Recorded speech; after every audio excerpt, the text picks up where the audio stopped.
Marcus Ellison was 39 years old when he handed his wife a certified check for $1 million and watched her take it without hesitation, without a single question about where it came from.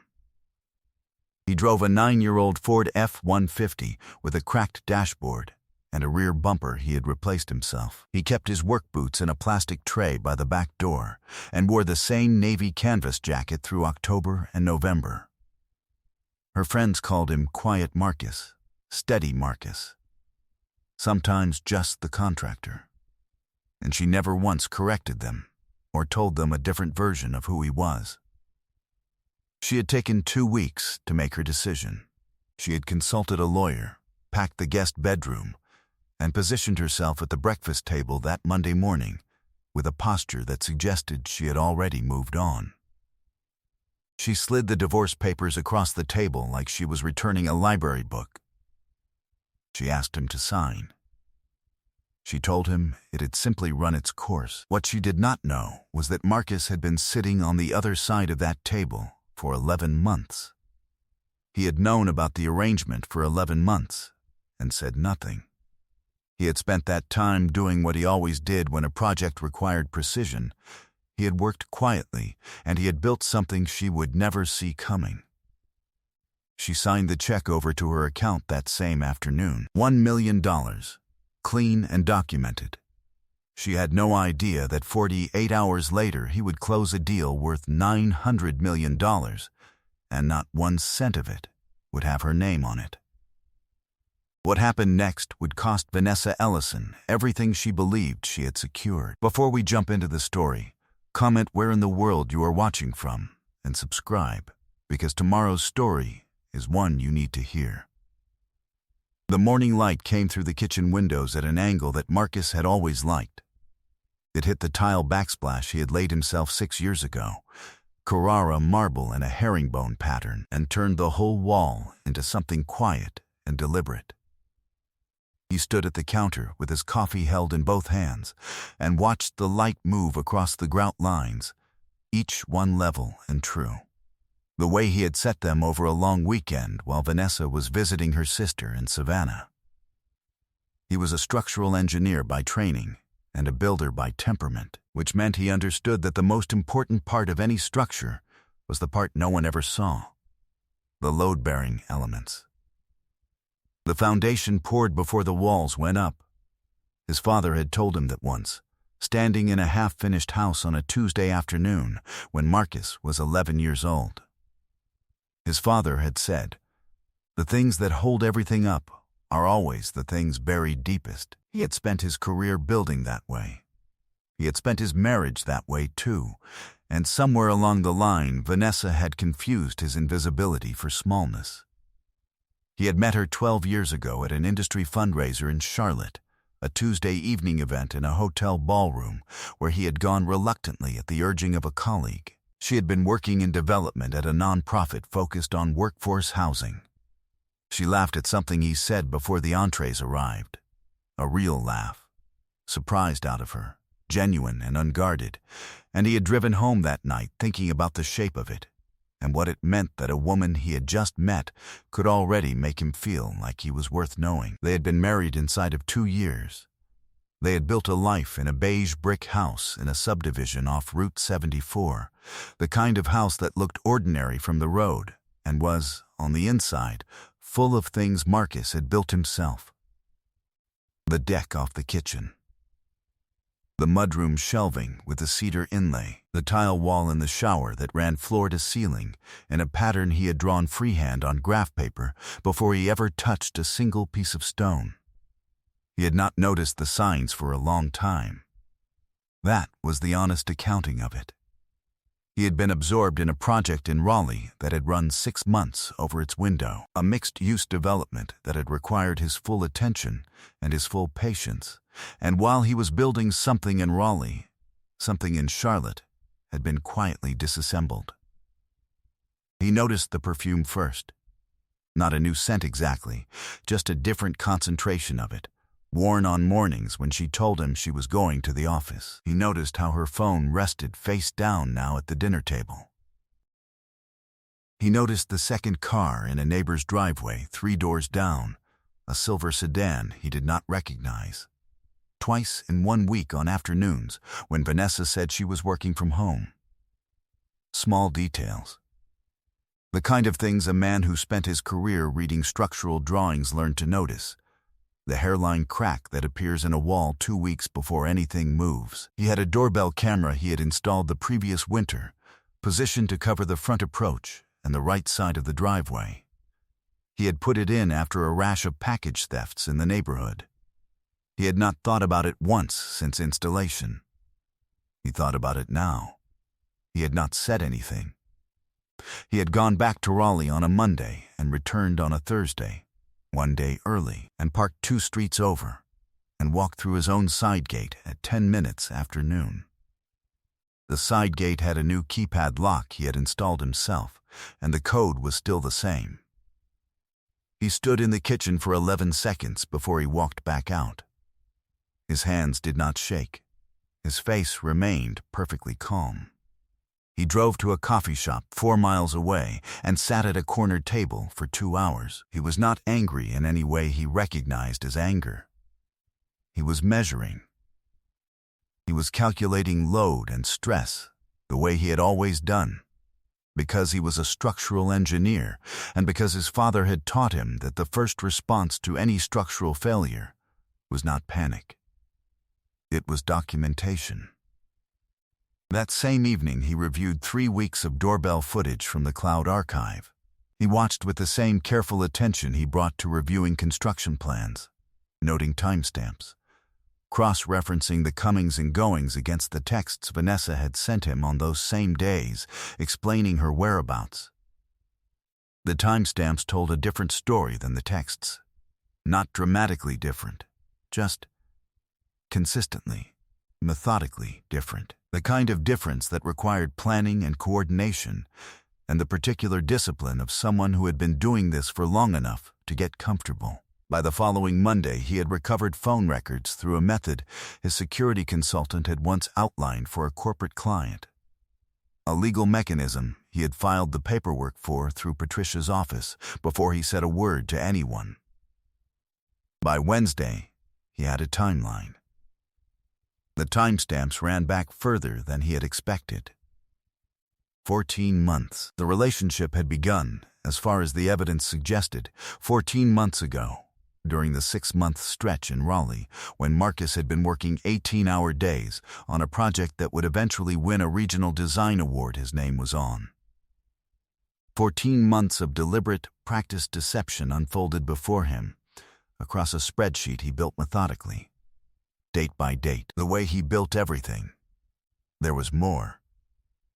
He cross-referenced bank statements from their joint account, the account Vanessa managed, because they had divided the household finances that way years ago when the arrangement had seemed sensible and efficient.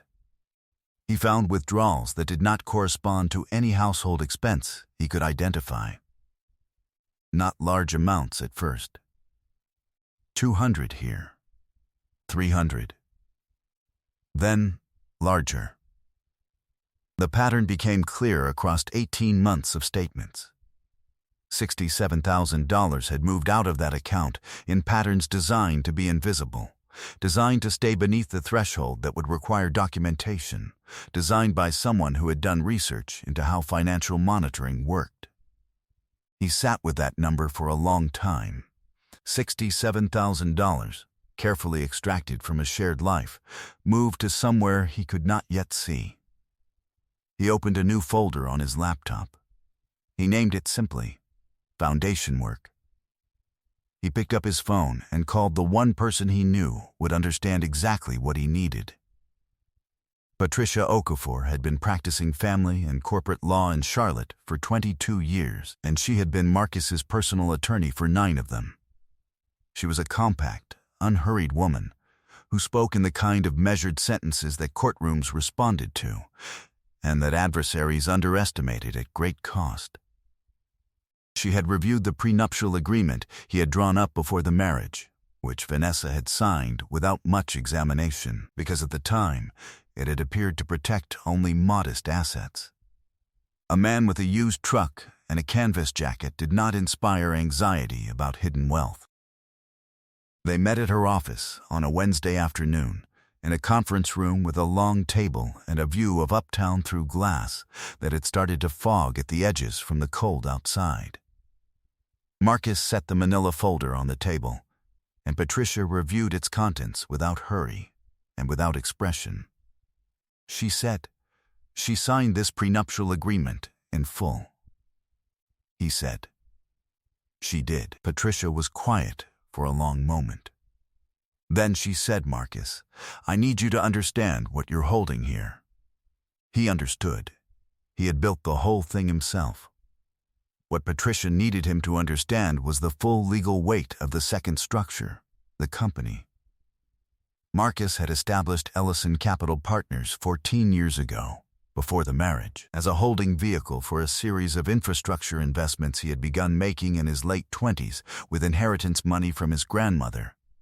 Money he had grown slowly and with enormous patience across a decade of careful positioning in commercial real estate and construction logistics in 3 southeastern states. The company held assets. The company held equity stakes. The company had, over those 14 years, grown into something that bore almost no relationship to the modest F-150 in the driveway, or the canvas jacket, or the 9-to-5 presentation Marcus had maintained, without effort, because it was simply how he lived. He had never seen the need to present differently. The work was real, whether anyone knew about it or not.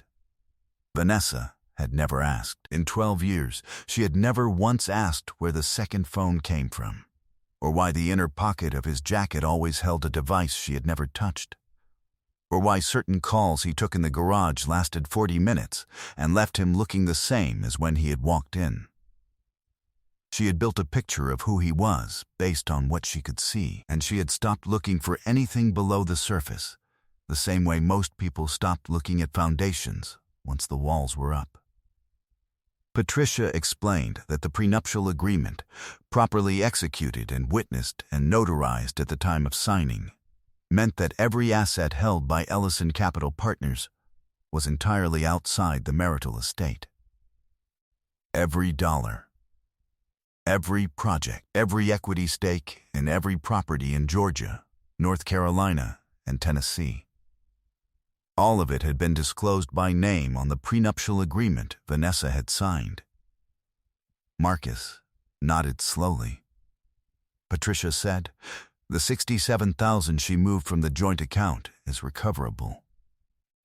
The joint account is marital property, but the withdrawals were fraudulent transfers under state law, and we have the paper trail to document each one." She looked at him evenly. She said, "What do you want to do with the rest?" He said, "I want to finish the project." Real power operated in quiet rooms.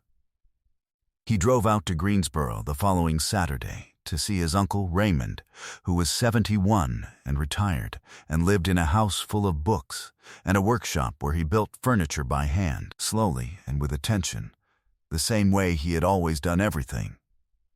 Raymond had known Marcus since he was 3 years old.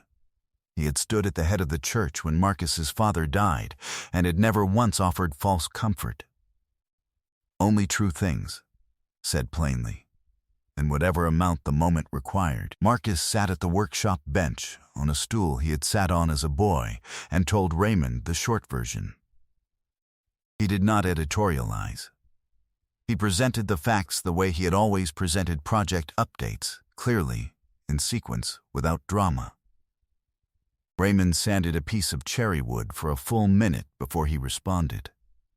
The sound of it filled the workshop, even and steady. He said, "She took you for someone who wouldn't know what to do when you found out." Marcus said yes. Raymond said, "The error most people make when they've been underestimated their whole life is they feel obligated to explain themselves at the end. They want the other person to understand what they missed. Don't explain, just finish the work. Let the work speak to itself." Marcus drove home with that settled in him like ballast. By Thursday of the following week, Patricia had assembled the legal architecture around the reckoning.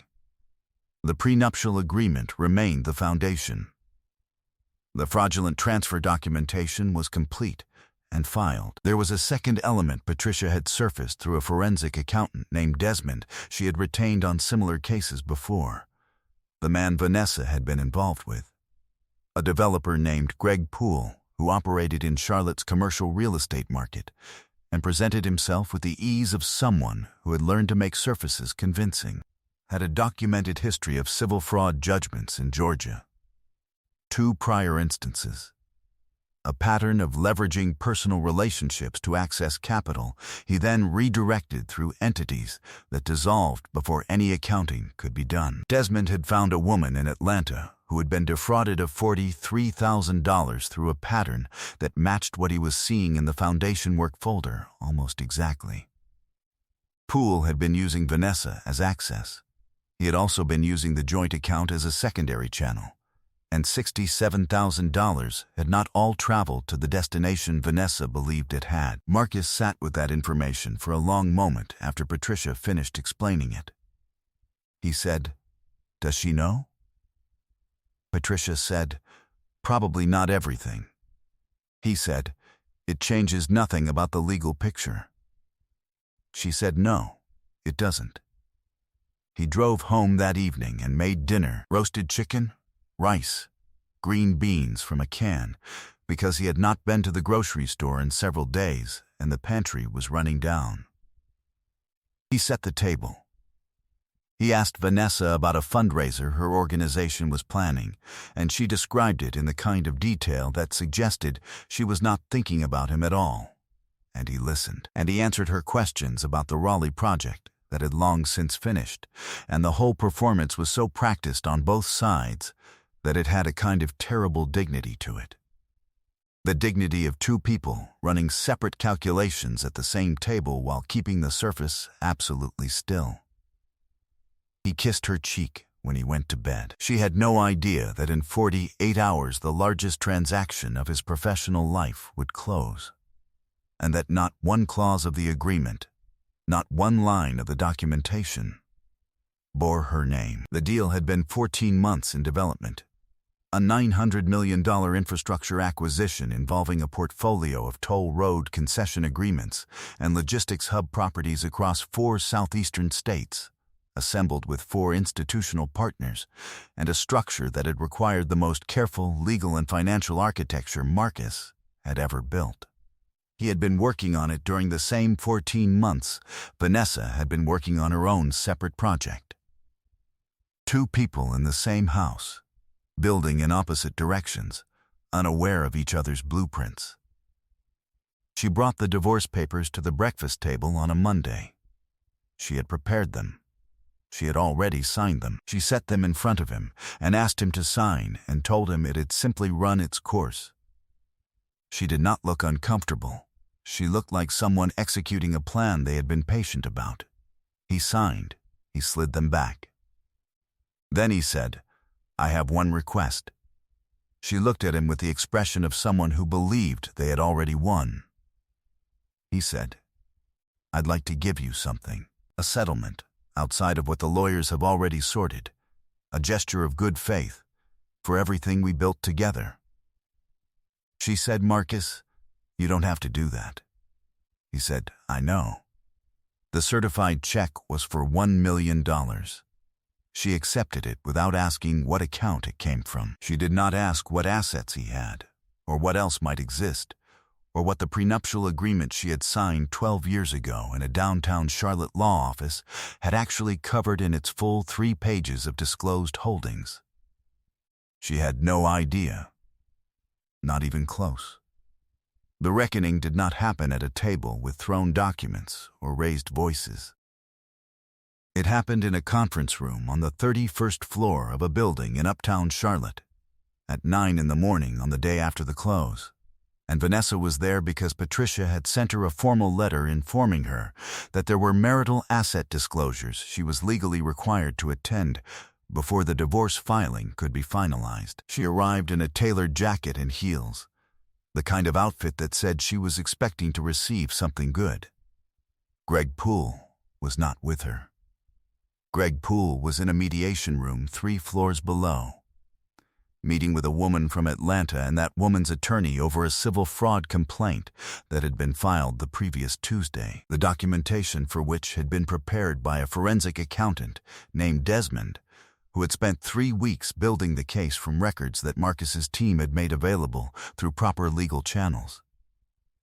Vanessa sat down at the conference table, and across from her sat Patricia, and Desmond, and Marcus, in his canvas jacket with his coffee, the same as any morning. Patricia laid the documents out one at a time. She did not rush. She placed each one flat on the table and let it settle before she moved to the next.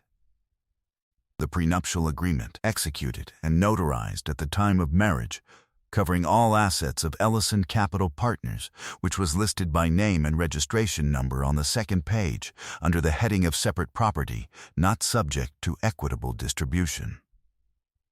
The fraudulent transfer documentation. $67,000. 18 months of patterned withdrawals, each one cataloged by date and dollar amount and cross-referenced against household expense records to show the discrepancy. 19 separate transfers, each one structured to avoid triggering automatic review. Desmond had built the timeline on a single laminated sheet, and he placed it face up on the table without comment. The Ellison Capital Partners Annual Report, current year. A document Vanessa had never seen, because she had never asked to see it, because in 12 years of marriage she had never once looked below the surface of what Marcus presented. Marcus watched her face as she read the number on the cover page. He watched the understanding arrive the way structural failure always arrived, not all at once, but in a sequence, one load-bearing point giving way, then the next, until the whole picture settled into a new and irrecoverable shape. Patricia said, "The prenuptial agreement is airtight and fully executed. Every asset of Ellison Capital Partners, including the full proceeds of a transaction that closed yesterday morning, falls entirely outside the marital estate. The $1 million check you accepted was a voluntary gift. It carries no legal weight in either direction. It does not affect anything else." Vanessa looked at Marcus. She said, "You never told me any of this." He said, "You never asked." She tried then. He had expected her to try, because he had built the space for it deliberately, so that whatever she said would be witnessed and documented by people in that room who would carry it accurately. She said it had been a mistake, that she had been confused, that Greg had been manipulative, that she had not fully understood what she was doing with the account withdrawals. She said she still had feelings for Marcus. She said she thought perhaps they could work through it if there was space for an honest conversation. Her voice found the registers that voices find when the option being reached for has already been closed. Patricia slid a document across the table. She said, "The fraudulent transfer claim is filed with the court. You have 30 days to respond.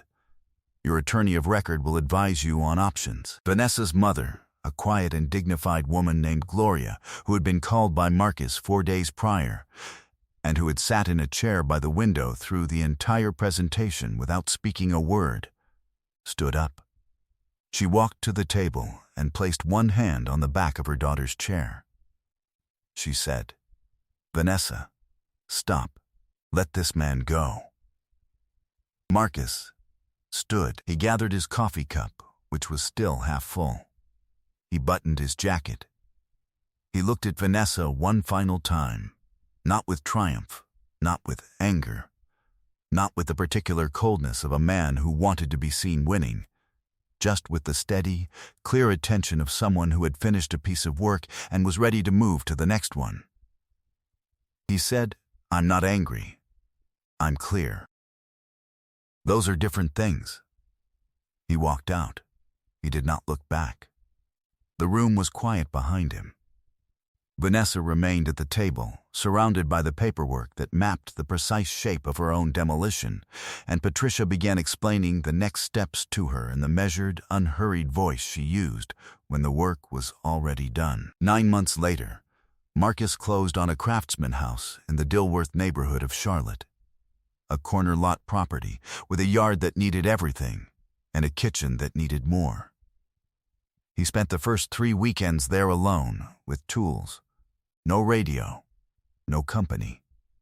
Just the sound of what needed to be done, and the satisfaction of addressing it one task at a time. He had already drawn the tile pattern for the kitchen wall on graph paper, a running bond in soapstone gray, and he had ordered the material to arrive the following Friday. He had hired 12 new people at Ellison Capital Partners in the 9 months since the close expanded operations into Virginia and Tennessee, and funded a mentorship program that paired young engineers from working-class backgrounds with senior professionals in the firm.